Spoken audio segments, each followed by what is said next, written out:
بے نمازی کے گھر کھانا کھانا جائز نہیں ہے،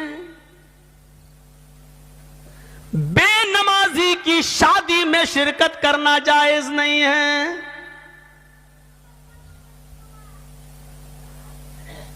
اگر کسی لڑکی کی شادی کسی بے نمازی سے ہو جائے تو اس لڑکی کا بے نمازی پتی کے ساتھ رہنا جائز نہیں ہے۔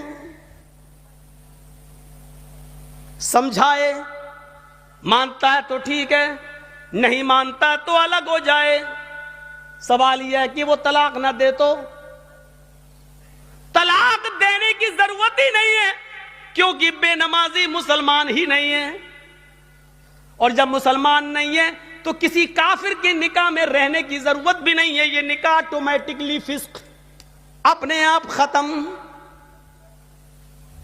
بے نمازی کے ہاتھ کا کھانا جائز نہیں ہے، بے نمازی کے ہاتھ کا پانی جائز نہیں ہے۔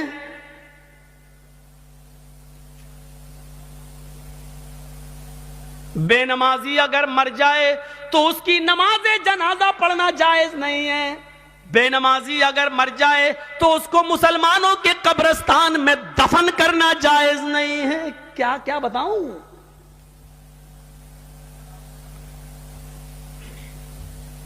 لیکن سب چل رہا ہے۔ کتنا بڑا دل گردہ ہے آج، جس کی حیثیت یہ ہو اور شادی کے موقع پر ہم یہ نہ دیکھیں۔ پوچھتے ہیں لڑکی پڑھی لکھی ہے؟ ہاں کتنی؟ قرآن پڑھی ہے۔ کتنا بڑا کارنامہ ہے، قرآن پڑھی ہے۔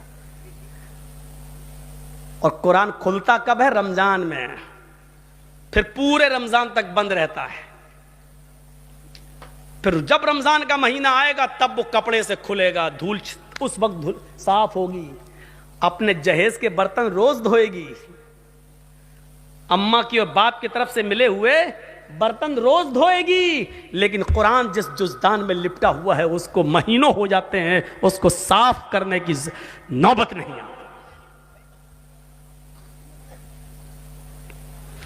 جس طریقے سے بے نمازی عورت بے نمازی آدمی کے ساتھ نہیں رہ سکتی، اسی طریقے سے نمازی شوہر کے ساتھ بے نمازی عورت نہیں رہ سکتی۔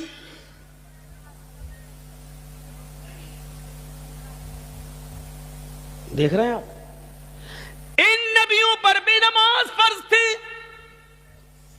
یہ الگ بات ہے کہ کسی نبی کے اوپر 2 رکعت فرض تھی، کسی نبی کے اوپر 4 رکعت فرض تھی، کسی نبی کے اوپر 3 رکعت فرض تھی، کسی کے اوپر 2 ٹائم کی تھی، کسی کے اوپر 3 ٹائم کی تھی، صبح دوپہر شام، اور کسی کے اوپر 5 ٹائم بھی تھی، کسی کے اوپر 4 وقت کی بھی نماز فرض تھی۔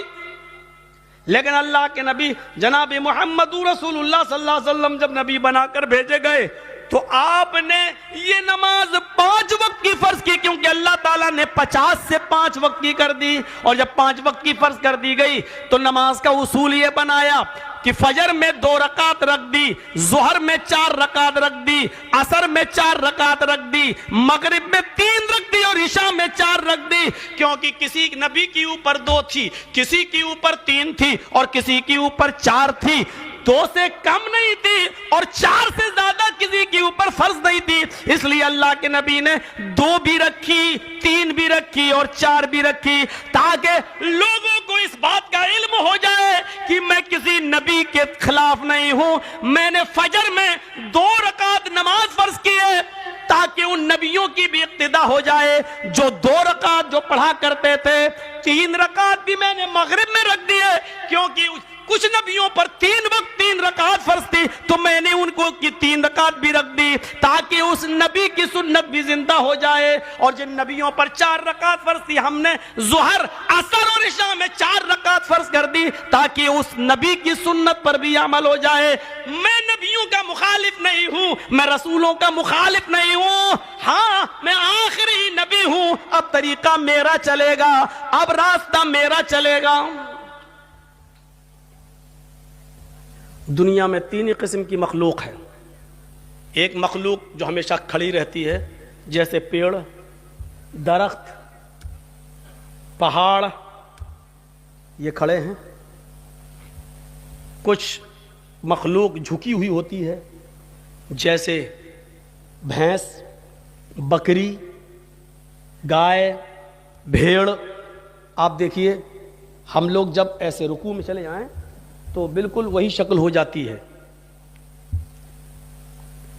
اور کچھ مخلوق زمین سے چپکی ہوئی ہوتی ہے جیسے چھپکلی، چوہا. دیوار پہ بھی چڑھے گا تو چپکا ہوا ہوگا، زمین پہ ہوگا تو ایسے ہوگا. یہ 3 ہی قسم کی مخلوق ہے، چوتھی کوئی قسم نہیں ہے. اور اللہ کہتا ہے یسبح للہ ما فی السماوات و ما فی الارض، زمین و آسمان کی ساری مخلوق اللہ کی تسبیح بیان کر رہی ہے، اللہ کی حمد و ثنا بیان کر رہی ہے. اللہ کے نبی صلی اللہ علیہ وسلم نے نماز میں یہ تینوں کنڈیشن لاگو کر دی ہے. اللہ اکبر، اے اللہ یہ پہاڑ بھی تیری حمد و ثنا بیان کرتے ہیں، یہ درختوں کے پتے بھی حمد و ثنا بیان کرتے ہیں. اگر تجھے کھڑے ہو کر کی جانے والی عبادت زیادہ پسند ہے درختوں کی، پہاڑوں کی، تو دیکھ میں کھڑا ہوں.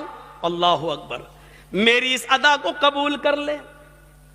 اگر تجھے 4 پیر والے جانوروں کی عبادت زیادہ پسند ہے تو دیکھ میں جھک گیا ہوں. اللہ اکبر، میں نے رکوع کر لیا ہے، دیکھ میں نے بھی ان کی طرح شکل بنا لی ہے. اگر تجھے چھپکلی، چوہے اور زمین پر رینگنے والے کیڑے مکوڑے، سانپ، بچھوؤں کی